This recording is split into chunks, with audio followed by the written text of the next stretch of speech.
Leslie Bartlebaugh. I manage the UDC Talks program. We've got 7 months straight of UDC Talks. Several of them are during the evening, and most of them are during the day.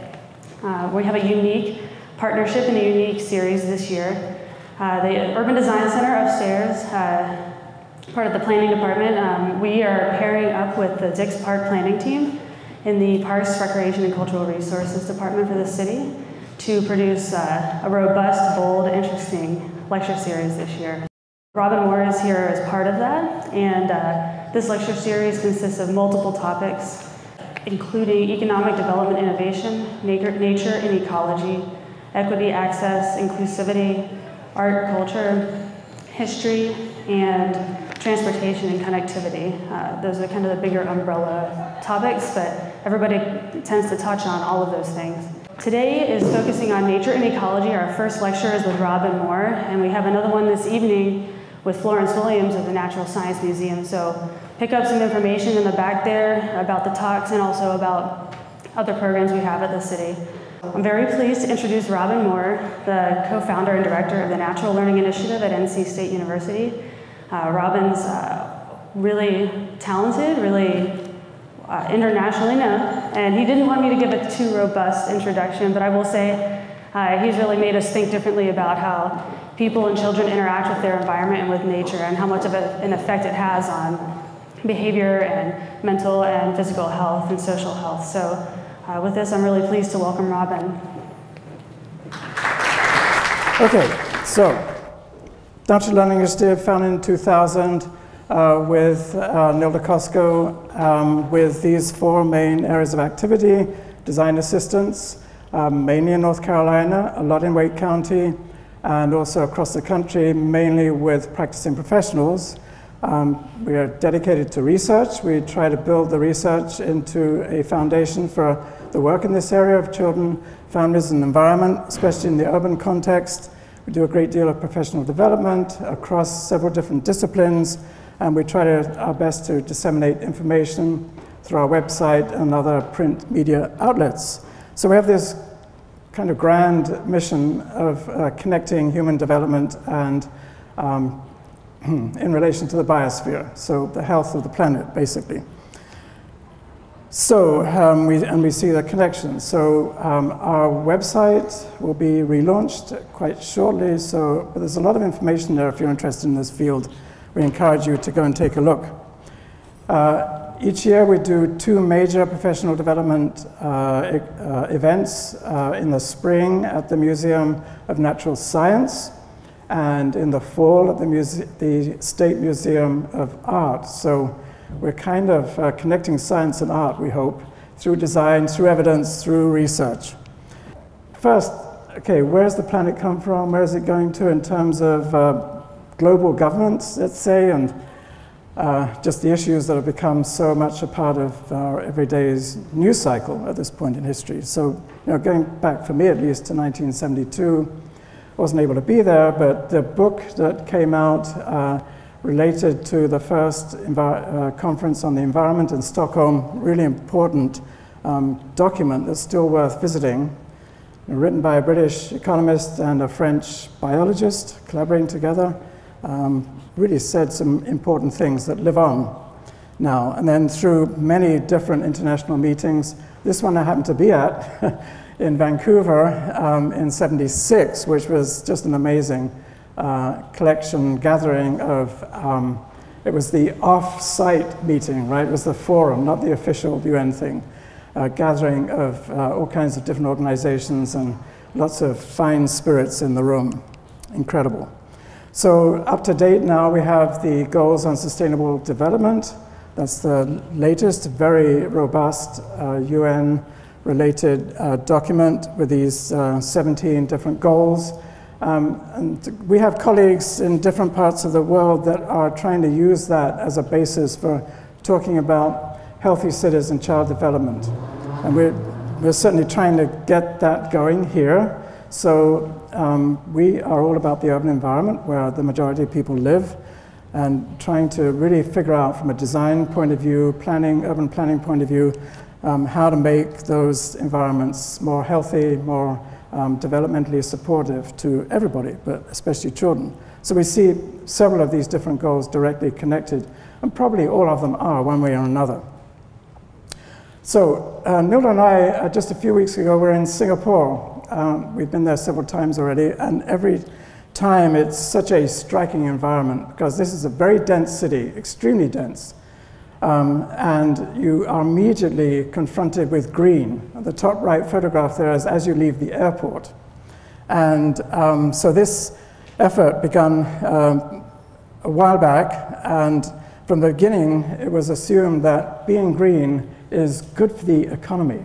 It's going to be related to economic development, and that is certainly true of Singapore, which just a few very few generations back was a very poor country, suffering a lot. So just in case you need a jog on geography, that's where it is, at the tip of Malaysia, a very small island nation. The National Park Service runs everything that's green in the city. So that's interesting. It's just one authority, everything green. So it began in '63 when the first Prime Minister after independence said, we are going to be green. And the story is that he planted one tree in a traffic island and it took off from there. And then through the history, I'm not going to trail through this, but recognizing green building, the green markings, green mark system, green roofs, green walls, green everything. And then in 2010, the Singapore City Index was launched as part of the convention. And they've been working very strongly on trying to create these nature pathways through the city, and thinking a lot about layering of the green environment, introducing technology, and most recently I would say this research that's going on at the university looking at different ways of managing the urban green in a way to both increase its diversity but also to reduce cost. So this is the index. You can find it online. It's in 3 different sections. One dealing with biodiversity, second dealing with ecosystem services. So what do we get? How do we measure it? What do we get? And third, I think, which is really important, how do we manage? What's the governance of the green system? Yeah, so they've been doing a lot of work in that area, and we had the good fortune to meet Dr. Lena Chan, who's been leading that effort within the National Park Service. A very passionate lady about this stuff. So this is what it looks like on the ground. Everywhere you look, it's green. This is right in the center of town. This is like the shopping center of South Asia. It is very intense. There's thousands of people there, literally in cars and everything you can imagine in a very intense downtown area. But people are relaxed. There's lots of space. As you drive around, you see hedges instead of crash barriers. Those are actually crash barriers behind the hedges. And I don't exactly know how they manage it in the middle of the street there, but every once in a while you actually gather a glimpse of the crash barrier. But the city is managed, it's manicured, it's very carefully tended, and it's just everywhere you look, just to give you a sense of things. This is a construction site barrier. Fence line, which is a vertical green wall. So I think it's built into the culture now. People just think green, and it's mandated, it's in codes. We had the good fortune to be able to be hanging around in the Festival for Biodiversity, which was sponsored by the Parks Department the day before we left, and it was held at one of the shopping centers. The rationale being, that's where the people are. This is where they need to understand this stuff. And it was just really engaging, and you can see the park's staff there, and many different non-profit organizations driving the work. And as you can see, it just exudes citizen science. These are the citizen scientists, these young people, young adults, doing the work, sharing their knowledge, getting people engaged. I love that. Together we can make a difference. So it's about a national movement on this topic. And we were particularly struck by this group from one of the schools that were real experts on butterflies. It's a big deal, it's in the tropics.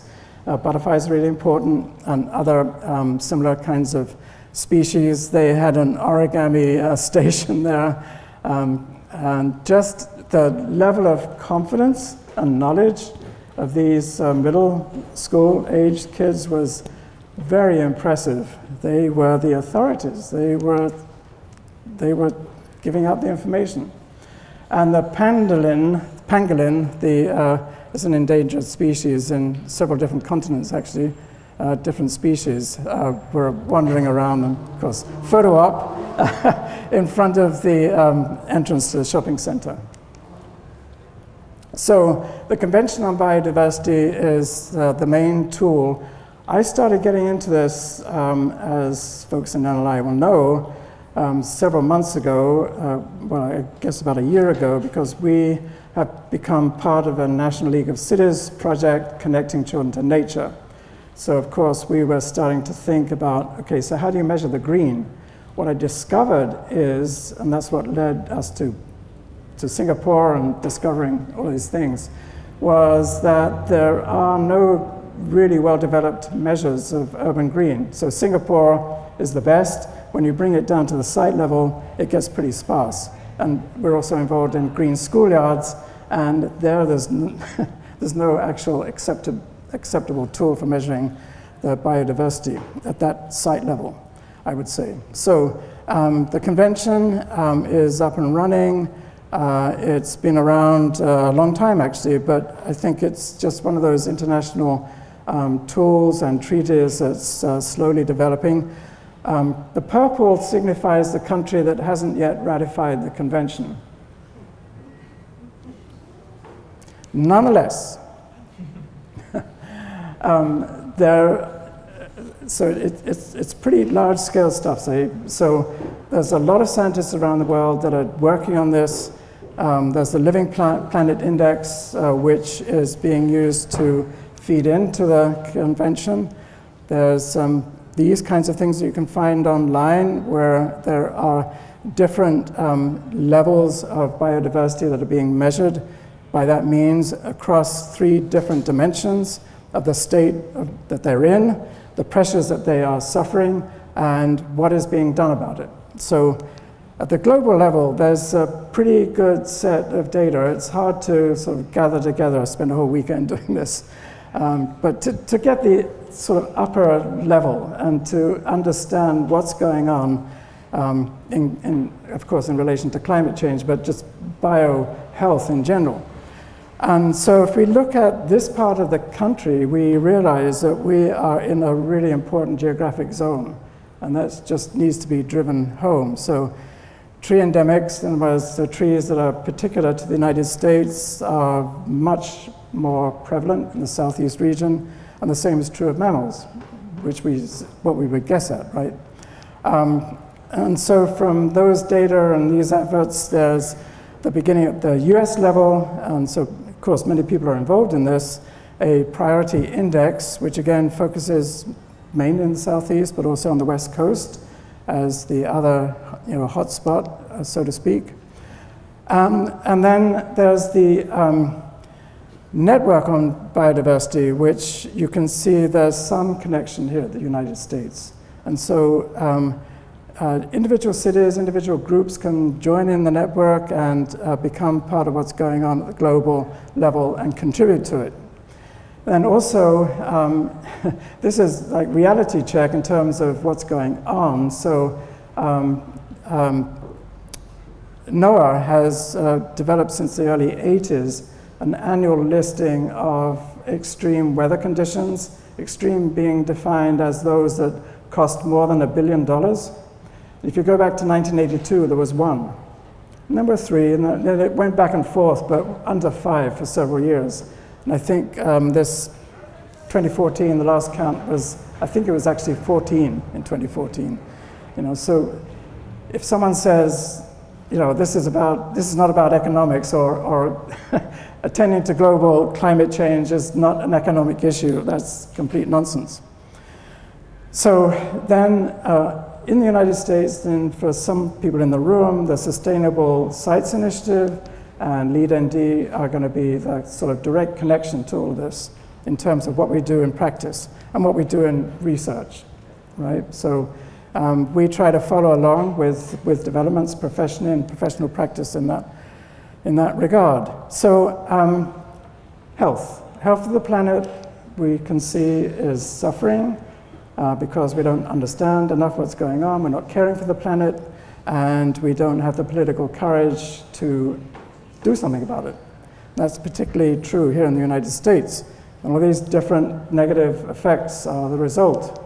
And then on the side of children, they are also facing health challenges. And that's because they're not moving enough, basically not being outdoors enough, don't know where food comes from, and they're living in a more and more polluted environment in some cases.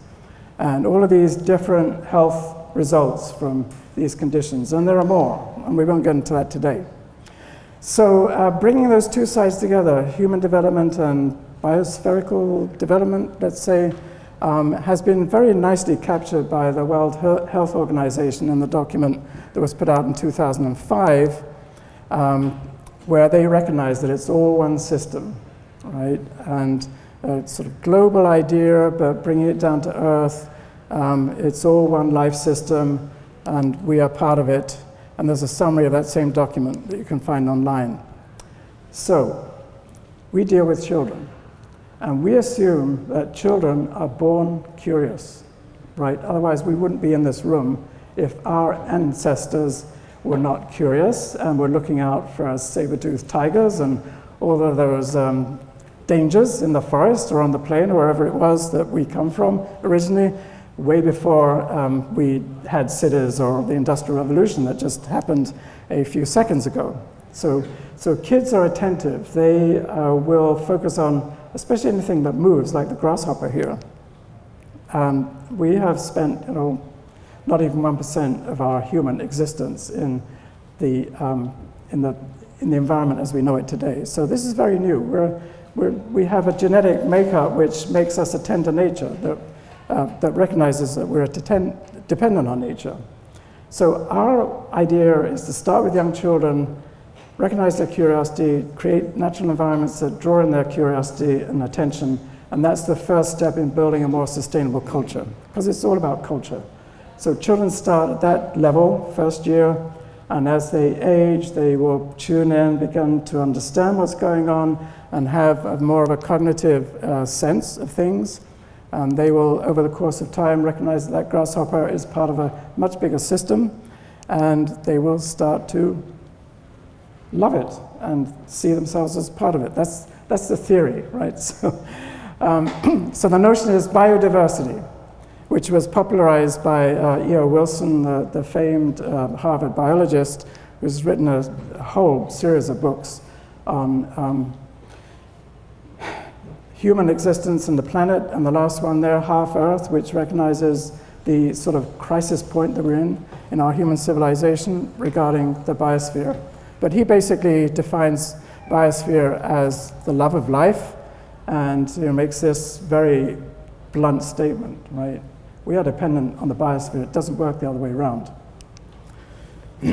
Our colleague, Tim Bealey at the University of Virginia, has really picked up on this idea. He's an urban planner out of UNC, and is pushing this idea of biophilic cities. And of course, Singapore is probably the leading example of a biophilic city. He has a great website. So there's a growing amount of research that supports this idea of, or the importance of kids being outdoors in contact with nature. I'm not going to go trailing through all this today, but it's about supporting attention functioning and gross motor development and children's health and richer play. And the basic thing is kids being outdoors is more healthy, period. There's really good science on that. So back in Singapore, they have a national campaign to get kids outdoors, specifically to attack the epidemic of myopia or nearsightedness. Because if kids are spending their time indoors with screens, their far sight doesn't get exercised properly, and they're not also exposed to full spectrum daylight. That also seems to be part of the reason for myopia. So really interesting. Some of the leading scientists in the country have recognized the importance of the green environment in relation to health in general, human health in general. Francis Min Kuo is a leading research scientist in this area. There's the area of forest bathing or forest therapy that you may have heard of that has some intriguing science behind it that is very compelling. Nola and I were in the lab where some of that research is happening in Japan a couple of years ago, and here the graduate students have Nola linked up to there's the essence of roses coming up through her face. She's breathing it in, and within 30 seconds, her brain activity changes as a result. I mean, that just blew us away. It was just incredible to see this amazing effect. Won't go into it, but it's several health effects: stress reduction, the killer cells that protect the body's immune system against cancer are in that equation quite strongly, amazingly. We have some neat anecdotes about this kind of therapeutic effect of nature on children. Here the teacher is explaining how this very young child quietens down every morning when she's upset saying goodbye to her mother in front of the window that looks out onto the very rudimentary perennial bed there in front of the window. So childcare center, windows down to the ground please, looking out, borrowed landscape. Nice research comparing kids that grew up on farms or didn't grow up on farms, same kind of thing. It's about the microbiome and what it affords to children's health. So asthma and other kinds of allergies are reduced if kids grow up on farms. So here we are in Teardrop Park, one of, I would say, the gem of Van Valkenburg and Company.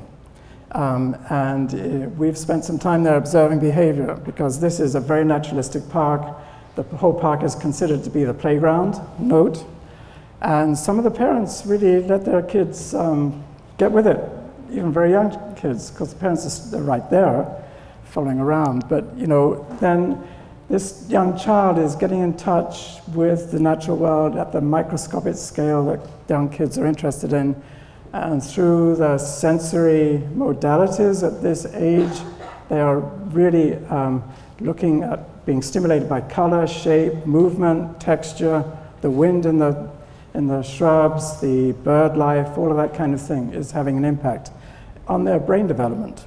And then as they get older, they're getting that cognitive understanding and they're going further afield. This is Kids Together Park in Cary, where kids have quite a bit of freedom.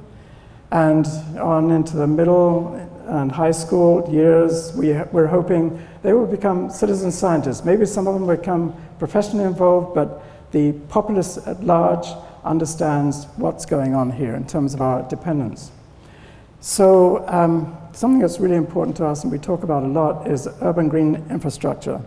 And if you look back at the literature, and if you look specifically at the original book published here in the United States by Benedict and Mahon in 2006, you will find that they describe green infrastructure in very broad terms, right? It's all of the green stuff in the city, just like you saw in Singapore. It's all managed. Maybe a little bit of it is a remnant of the original landscape, but not much. As well as the engineered material, environments that we're used to on the right-hand side there. But what's happened, and some of the early writings also had this broader sense of urban green infrastructure. Some of the EPA documents are a little bit like that, but mainly EPA connected green infrastructure to low-impact development way back, if you check that through.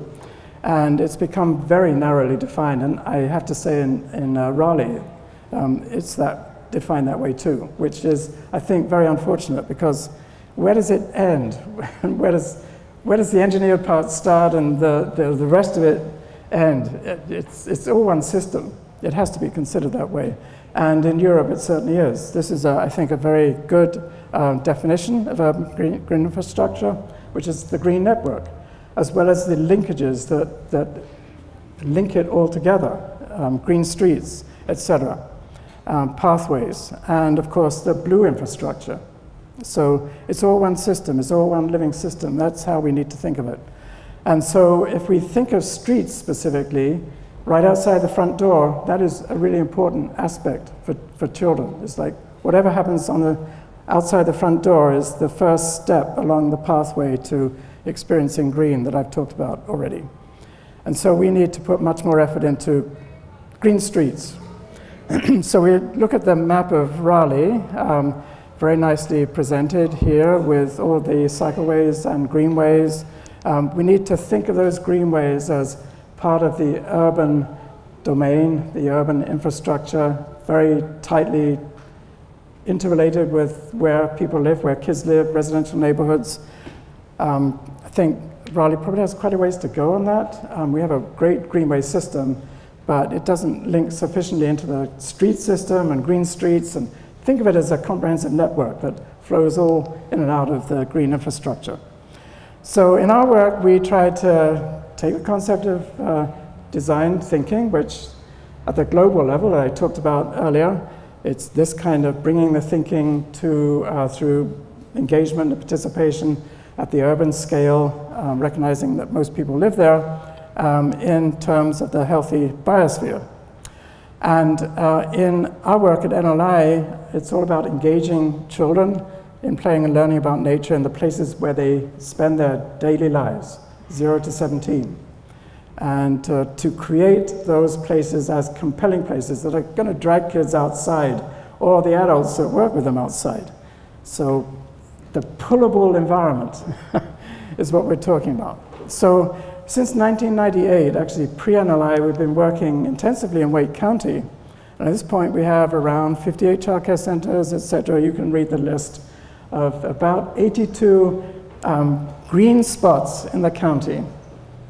Thanks to the staff that generated this map in the last couple of days. It's a little hard to read, but it covers these different types of what we say, nature, play, and learning places within the county. So the important thing there is that, first of all, Dix Park is in the middle of it, and here we have it. So there we are, right in the middle of all these 80-plus sites that we've worked on. And I would just say one thing about this photograph. It's not my place to say today to talk about design. I'm just going to talk about some ideas that could happen. But one thing that's rather obvious is, when I moved to Raleigh in 1981, there were still cows grazing in these fields. So it's kind of former meadowland, and they were still cutting the hay, right? So we've got kind of big fields there. And my take on this is it's a restoration site, first of all. There's nothing particularly, I would say, there's a monoculture of meadowland. And it's mown, so it doesn't species count, not much. So that's just one idea I'd like to put out there. We were there last July, was it, for the event, very hot day, and this was so big, walking across this field was quite an effort. So the other thing that's happened at state level, which has had a big impact in Wake County, is the change of playground to outdoor learning environment in the childcare sector. So why childcare, right? It was kind of a no-brainer. Kids are there 5 days a week, almost 365 a year. It's where they have most of their meals. It's where they get most of their exercise. So in Wake County, we've been working very hard on the gardening aspect, the team at NLI especially. And so we have a really solid understanding of young kids, 3- and 4-year-olds gardening and how it turns them on to healthy eating. We've just got a very large grant from the USDA to pursue that scientifically, so we're really excited about this. This is right downtown, Beginning and Beyond, fantastic childcare center run by a heroine of ours. Serving very underserved kids. They've been doing this for 3 years. They're totally into it. It's all about science and learning and cooking and understanding and so on and so forth. So that's kind of, and then we have other initiatives going on in Raleigh, right? We have a city farm. So that's one kind of potential. How can we transfer that? How can we reinforce it? How can we create something that is just an incredible place that's related to family and children's gardening? So our work in Wake County results in these kinds of environments, very social, very rich, very engaging. Don't have time to go into much of that today, but these are all close by. Research Triangle Park, it's a lot about planting and how plants can be used in learning, in play, in dramatic play. These kids, the whole day they're pretending to be kings, queens, princes, and princesses. Yes. So I think I've got 3 or 4 precedents that we can think about in relation to Dix Park. So these are from other things around the world. So we've got that potential here in Wake County where there's a bunch of kids and families being introduced to the natural world and are being set up to appreciate something more in Dix Park, something more dramatic, something that will connect to their primary experiences here already in this county. And then there are other ideas. Okay, so adventure playgrounds, that's a pretty big one. Started in Copenhagen back in the 40s by a landscape architect, the most famous Danish landscape architect, Tage Sørensen. We had the pleasure of being there in 1987. It was still going strong. Campfires, building, etc. That idea spread to the UK very early on, again led by a landscape architect, and to Japan, Switzerland, etc. Still alive and well in Canada and Germany and UK and also in California. So this would be a modern example of a sort of extended adventure playground idea that is in Berlin on the side of the former Berlin Wall. The purpose of which originally was to bring East and West together to create this kind of social meeting ground through the city. And it has a lot of different aspects to it. It's a very popular place to go at weekends. It has a classic adventure playground piece, but also a nutrition piece, a farm piece, a high and low tech building, all kinds of things going on. Amazing. So there's a whole system in Berlin of those kinds of sites that in the summer become this sort of safe haven, and also during the school day, the school year, safe haven to go after school. And then in Berkeley, there's been a adventure playground for 35 years, sponsored by the Parks Department, accident-free. It's been alive and well 35 years.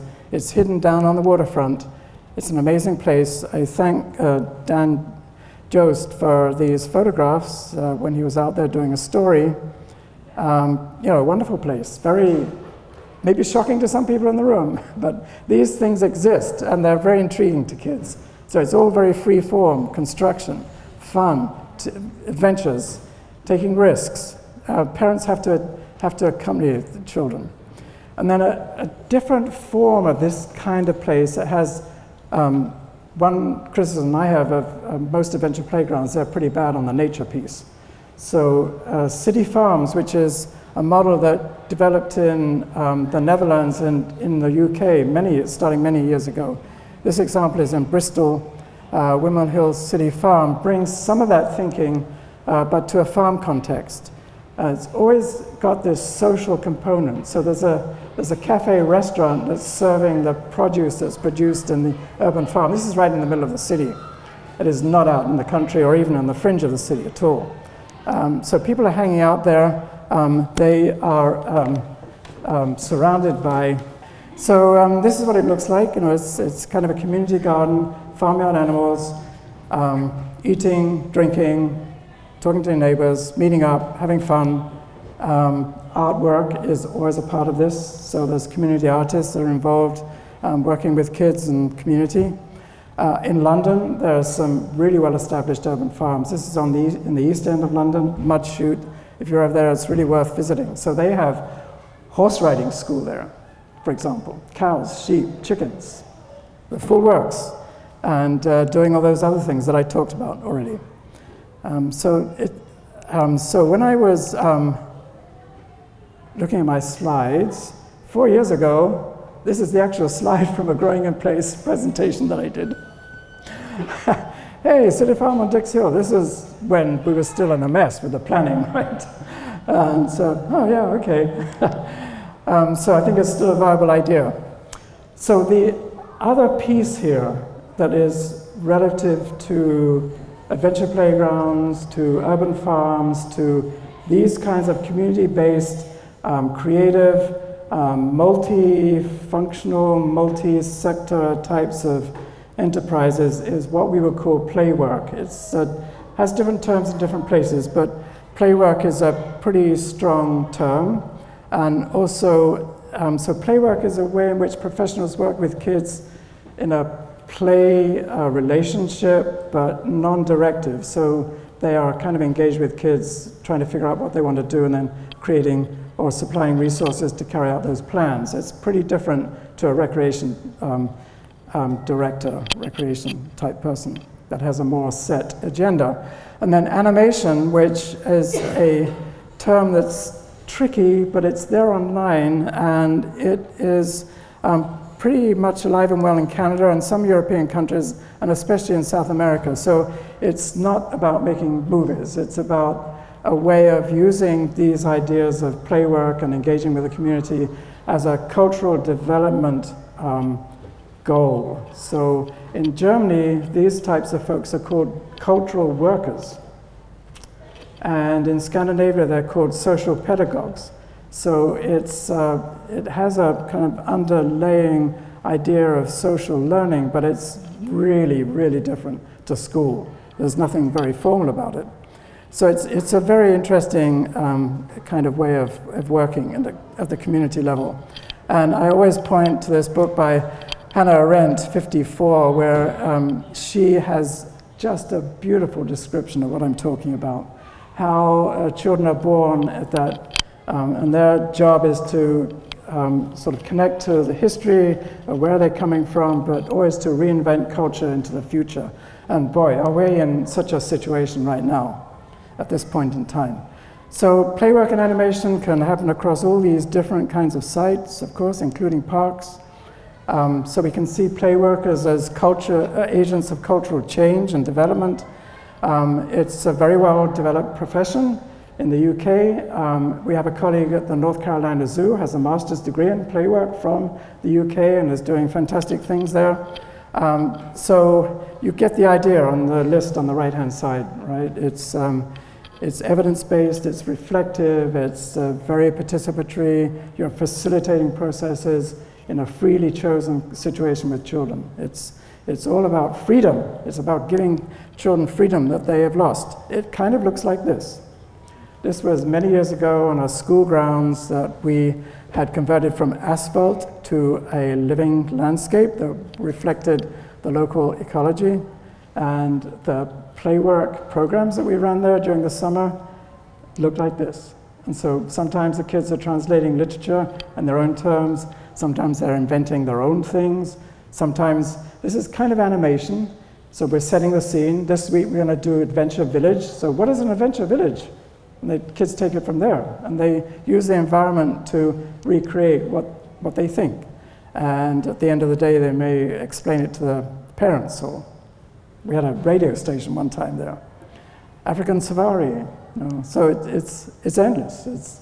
It's arts and environment rolled into one. It could be science, could be literature, could be culture. Here's classic tales from India being enacted.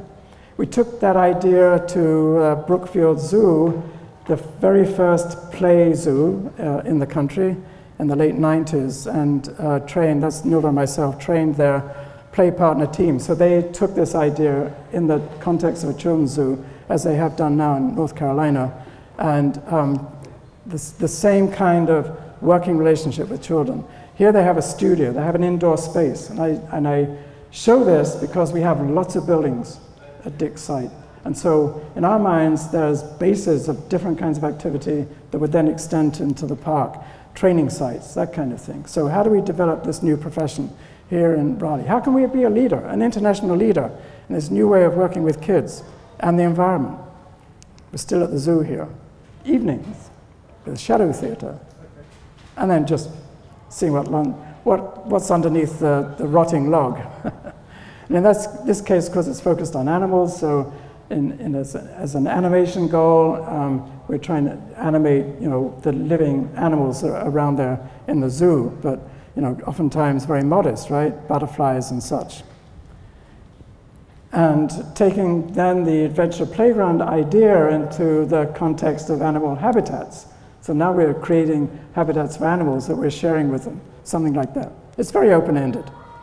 Another project was close to home, North Carolina Botanical Garden, This is many years ago now, when we had part of our institute in the garden. We introduced this Magic in the Garden as part of their ongoing program, and that's really taken hold. I believe it's an annual event. That was the wonderful Storyteller's Chair and gatherings of folks doing different things and parades through the garden.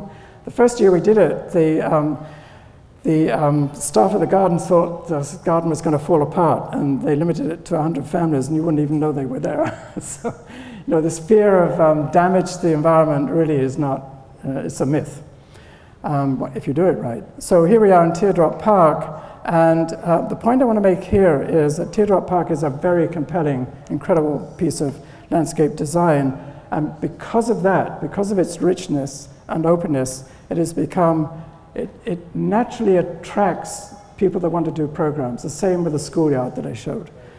You've got to have the landscape there to start with. So this is what Dix Park can be. And here is the elves and fairies that are going to protect the environment for us, right? Those little people that live in the shrubs and underneath the rocks. This is the pastoral end of the park. And if you see in the background there, just this little tiny piece of woodland that we work with Michael to establish that otherwise would have been kind of an open drainage detention pond. So why don't we make it a woodland? So there's nothing there that says anything. There's a pathway through it. And the kids know that it's there. So it's like maybe from one corner to the other corner of the room. It's not bigger than that. And so that becomes the site of the fairies and all kinds of other things that happened here. My point is, this is right in the middle of Manhattan. And so if you design it right, it will happen. And it requires a lot of understanding of child development and just human dynamics. So lastly, because I think this is an idea worth sharing in relation to Dix, this is a project we did in Cincinnati at the Nature Center, where they have 2,000 acres, state of the trails, don't pick, don't do anything. And so really boring for kids. So some years ago now, they said, we need to do something about this. And here's a hands-on landscape. We trained the local landscape architects, in fact, to, in this field. They, of course, got the project and did a magnificent job. A multifaceted team designed this with our technical assistants, I would say. It's a very comfortable place for adults. You see them in the background there. There's a high 8-foot deer fence around the whole site, which people really appreciate, so they can let their kids run free and they know they're not going to get lost or whatever. Locally resourced materials. The rock there is just down the street. Very three-dimensional, like teardrop. Water, the main thing is water. Oh, my Crocs float. Yay, whoa, that's fun. And kids meet up, right? These kids don't know each other. They're just getting together and doing what kids always do in this landscape. Very flexible. But we talk a lot about the importance of having loose parts as well as fixed features. So the features kind of give a stability to the area, and the loose parts are what creates the interaction with the thing. Parents-child interaction.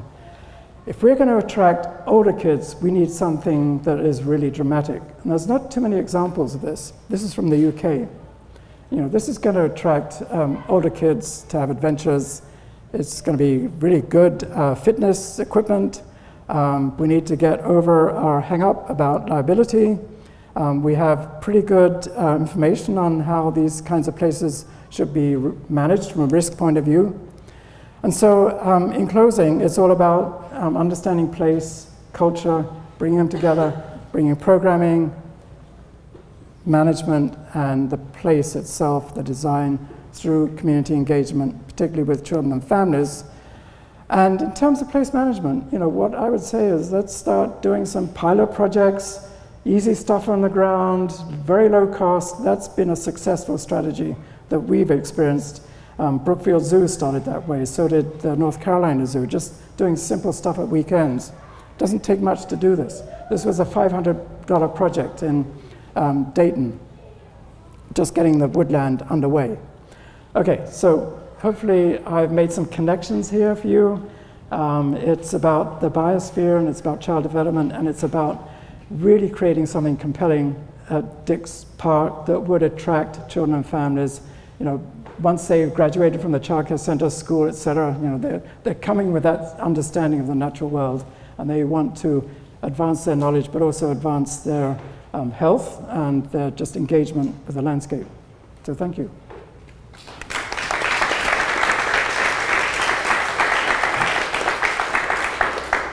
In our design work, we use a very clear framework. It begins with affordance. That is how, and you saw many examples actually in the slides, how children respond to the environment at different levels of development in terms of how they read it. And as they interact with the environment, they develop their skill level and the way of interacting with the environment. A really good example of affordance and how it becomes embodied in your psychomotor system is, we were at the airport the other day and the moving sidewalk was not moving, and I said to myself, my body is not going to adjust itself to the fact that it's not moving. And it's impossible. It doesn't do that, right? You say to yourself, it's not moving, and you step on it, and your body, because it's perceiving that object, can't resist compensating your movement, thinking that it's moving. So your muscle system. So that's how it works with children and nature, right? So they are learning, they're responding, they're developing skills.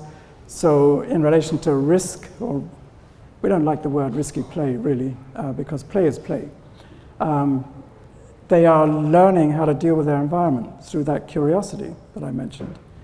And so that's affordance. And then we connect that idea to behavior setting. So behavior setting for us is a defined space that has predictable kinds of activity happening within it. And it's also time and space. So different times, there could be different kinds of activity that are afforded to the child or the user.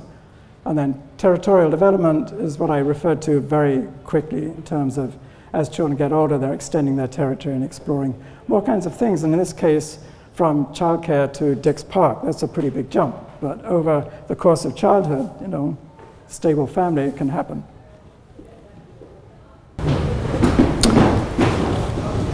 One of the things that you were showing, you're talking about Berlin, there's types of playgrounds that really encourage adventure play. There's the one at Berkeley, right by the marina. But one of our challenges within the Parks Department as we're planning playgrounds is you have all these regulations. I mean, y'all might have seen for Raleigh, we had the pop-up parkour course win. But one of the challenges is the number of regulations that have been in place to ensure safety. So you're not alone. You are absolutely not alone. It's the same issue across the country. And in other countries where, like the UK, for example, has developed similar kinds of standards for manufactured playgrounds. So we produced a book a couple of years ago that addresses that issue in terms of the kinds of environments I've shown. So we would say those kinds of environments are not covered by the ASTM and the CPSC, because it would be ridiculous to think that they were. You can't standardize nature. And they are standardized rules that apply to manufactured equipment, which, by the way, is extremely safe. It's one of the safest places to put kids is in the playground.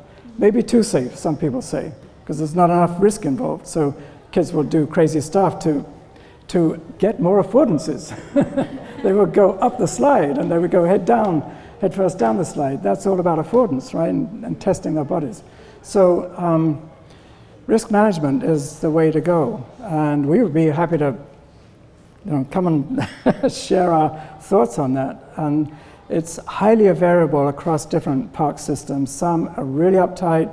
Some have, like Dayton, the Metro Systems parks there are on board with this. They've got over this kind of, can't do anything because of the codes, because of the standards. And they've embraced the risk management protocol that we've suggested, and that's written up in the book. So, it's a very different way of looking at things. Yeah. I understand that we're looking at a number of places where you are engaging people, families and children, but what strategies are used for engaging people before the plan is done? In other words, before you decide what to build, how are you testing the engaging your public? Yes, so I skipped over that. I had to cut a lot of things out. So all of our work is community-based, and so regardless of the client, it's going to vary a lot according to the type of client, the context of what we're working on. But let's say childcare centers, we've worked a lot. So we will have a community. We will work with the center for several months ahead of time, getting them on board. They would have, in fact, agreed to work with us through a competitive process. And so we would have got a handle on the site, we would have got a base plan, we would have done a lot of technical stuff. And then we will do a full day workshop with them. You know, it has to be very time efficient. And we would have a community meeting the evening before, to which all of the stakeholders are invited, community leaders, potential funders, of course the staff of the institution, et cetera, et cetera. And then we have a kind of neat technique using construction paper on the site. This is very small scale stuff, right? And then by the end of that day, we will have a good sense of the design, take it back to our offices, and then go back and forth online several times with a client. And we would stay with them up to 3 years or even longer than that, sort of hand-holding, helping them get things on the ground. These are low-income situations. So if we step up to a park level, most of our park work is done with a licensed firm. We've got 2 or 3 of those kinds of projects going on right now. And we try to do things in a similar kind of way. With larger projects, we use community surveys. So we're working, for example, in St. Louis in Forest Park. There was a full community survey. That took weeks to get together to establish the mail-out list and the different sectors that it was going to, educators, community leaders, et cetera, et cetera. So we would compile that information and present it at the community workshop. So what we find is really, really important to get everybody around the same table at the same time so they are on the same page. You know, that first initial step of developing the goals for the design, getting the mission established if necessary, and sort of getting the philosophy of the direction set. It's pretty variable, you know, according to different kinds of projects. Of course, Dix is a huge project, you know, way beyond what I've talked about. So that's not just one meeting. And I'm on the committee of the Walnut Creek Wetlands Park, and we're about to have our first meeting. And I was previously the chair of the Pullen Park Citizens Planning Committee. So I know how it works in Raleigh, and I think we have a really good process. When I was on the Parks Board, we, I think, made a lot of noise about more community participation needed, and I'm looking forward to being part of the process for the Wetlands Park, which is an incredible project here in Wake County, which I didn't even mention, but it's on the map.